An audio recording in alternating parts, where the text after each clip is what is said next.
Tech Co, le grand live du numérique avec François Sorel. Voilà le retour de Tech Co et nous allons découvrir une boîte formidable qui en plus collectionne les récompenses et notamment le prestigieux prix Galien ou Galien USA 2022. Il s'agit en quelque sorte du prix Nobel pour la recherche biopharmaceutique et cette société qui a reçu ce prix s'appelle Quantum Surgical. Bertin Naoum, bonsoir. Bonsoir. Merci d'être avec nous ce soir et bravo pour ce prix. Merci. Qui est une distinction, j'imagine, prestigieuse et qui vous fait plaisir. Absolument. Voilà, entreprise montpelliéraine qui est en train de révolutionner la médecine et la robotique chirurgicale. Est-ce que vous pouvez nous expliquer comment fonctionne Quantum Surgical et qu'est-ce que vous faites exactement ? Alors on est effectivement une société qui développe, qui conçoit et qui commercialise des solutions robotisées pour aider les praticiens à traiter les patients de façon plus efficace. On est dans le secteur du traitement du cancer du foie et ce qu'on favorise, c'est une technique dite mini-invasive qui permet effectivement aux patients d'être soignés de façon beaucoup plus efficace, oui, en ambulatoire parfois. Notre robot s'appelle Epion. Et donc, effectivement, il est déjà présent dans un certain nombre de centres en France, en particulier, et plus de 100 patients ont déjà été opérés à ce jour avec la technologie Epion. Alors, expliquez-nous comment ça se passe dans un bloc opératoire avec votre robot, parce que c'est vrai que c'est fascinant, mais on ne se rend pas trop compte, on n'arrive pas trop à imaginer à quoi ressemble Epion et comment interagit-il avec le chirurgien et avec le patient. Alors, première chose, il est important de préciser qu'en aucun cas le robot Epion remplace le praticien.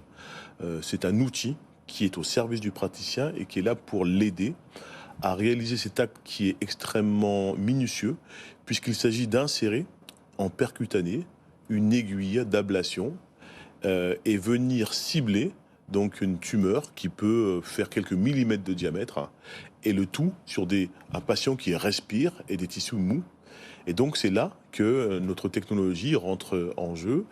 Elle va aider le praticien à positionner cette aiguille de façon extrêmement précise grâce à une planification sur des images préopératoires. C'est-à-dire qu'en fait, il y a évidemment du hardware dans votre système et beaucoup de soft. Bien sûr.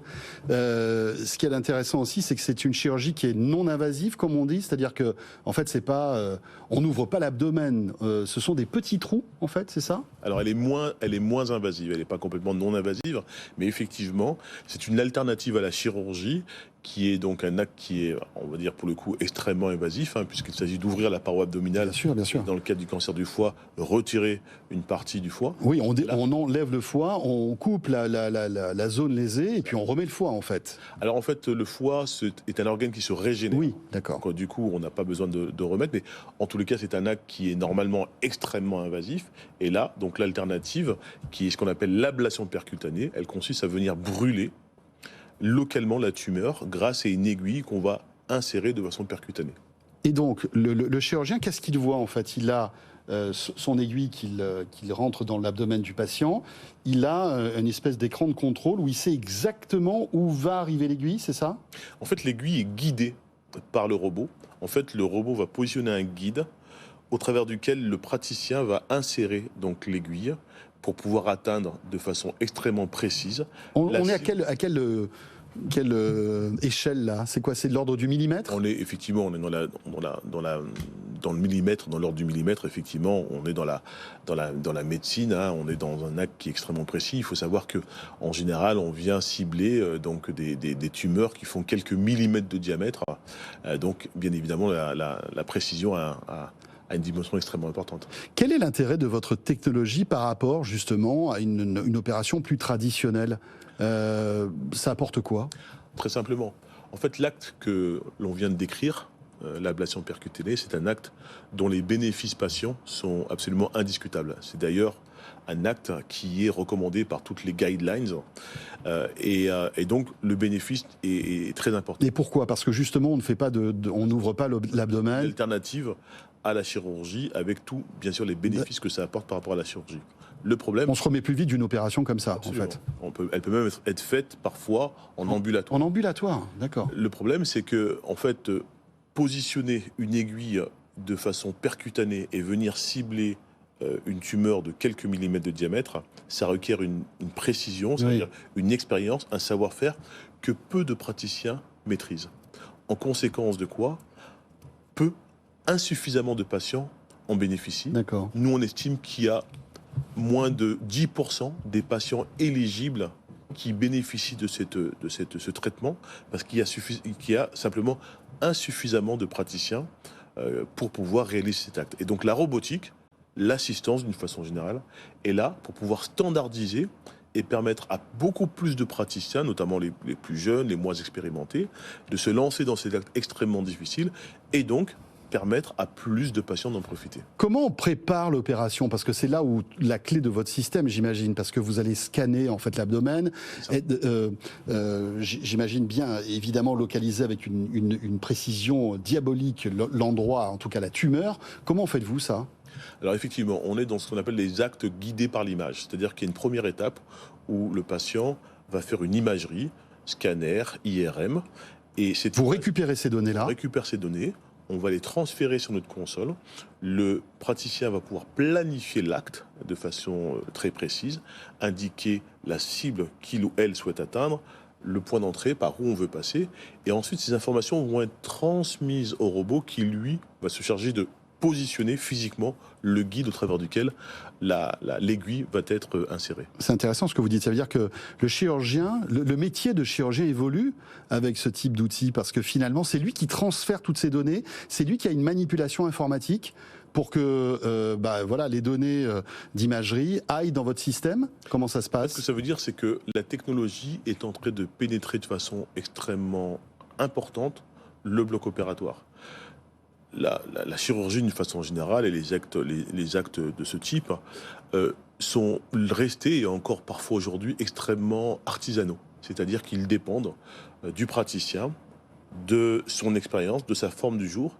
Et donc c'est tout l'intérêt de la technologie de venir, je dirais, tempérer ces tendances-là et permettre d'avoir un niveau beaucoup plus égal en termes de performance pour le patient.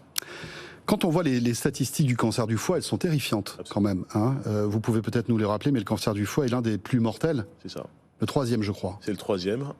C'est le 6e en termes de fréquence. C'est plus de 800 000 nouveaux patients chaque année dans le monde.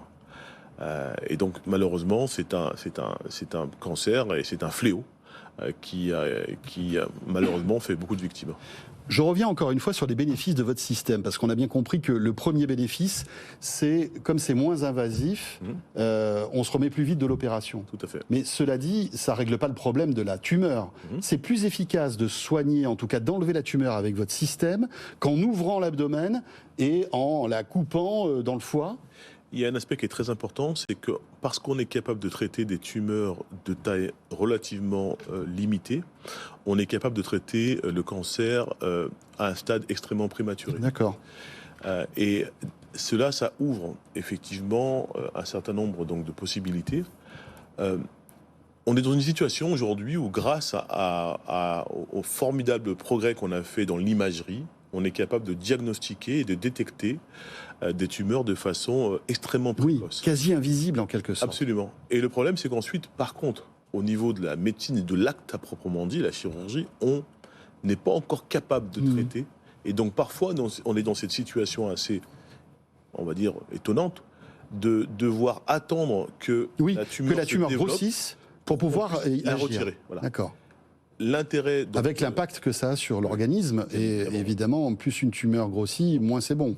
Tout à fait. Et donc, vis-à-vis du patient, la possibilité, effectivement, de traiter de façon précoce la tumeur est quelque chose qui est extrêmement important. Très bien. Alors, vous en êtes... Epion, parce que ce robot s'appelle Epion, a déjà traité 100 patients atteints d'un cancer.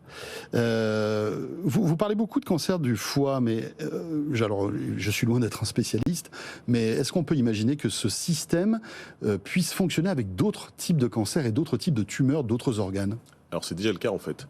On parle du foie parce qu'effectivement on a commencé par le foie, mais en fait au moment où je vous parle, on a déjà étendu l'utilisation donc du robot Epion à d'autres cancers et à d'autres organes, puisque effectivement on l'utilise. Et il y a déjà un certain nombre de patients qui ont été opérés, notamment sur le rein. également sur le pancréas et on espère très prochainement développer également des nouveaux modules pour les cancers des os et les poumons. D'accord. Et il faut donc modifier votre machine pour ça, ou est-ce que finalement c'est une machine standard qui s'adapte à peu près à tout type d'organes? En termes de hardware, c'est la même machine, simplement on doit développer des modules logiciels différents, bien évidemment. Et c'est ce qui, effectivement, prend un peu plus de temps. Et bien évidemment, il y a ensuite les phases de certification réglementaire. Voilà, alors ce robot est sorti des expérimentations, puisqu'aujourd'hui vous êtes installé au CHU de Lyon. C'est le deuxième établissement à mettre en place en fait cet appareil après l'Institut Gustave Roussy à Villejuif. Absolument. Et l'idée c'est quoi? C'est que vous commercialisiez votre solution dans tous les hôpitaux? Absolument. En tout cas, les hôpitaux qui en font la demande. En Europe et aux États-Unis, on vient également d'ouvrir notre filiale aux États-Unis. On commence effectivement à le commercialiser. On devrait annoncer dans les prochaines semaines, prochains mois, les premières ventes que nous avons réalisées aux États-Unis. On est également en train d'étendre, on va dire, sur d'autres pays européens. Et donc l'objectif, bien sûr, c'est de diffuser de la façon la plus large cette technologie. Est-ce que la robotique, qui est en train de révolutionner l'industrie, on le voit, etc., va sans doute aussi, à votre avis, révolutionner l'acte chirurgical et la médecine d'une manière générale? C'est déjà le cas. C'est déjà le cas. Dans certains actes, aujourd'hui, l'acte robotisé est devenu le standard. Dans la chirurgie de la prostate, par exemple, la très grande majorité des patients se font opérer par robot.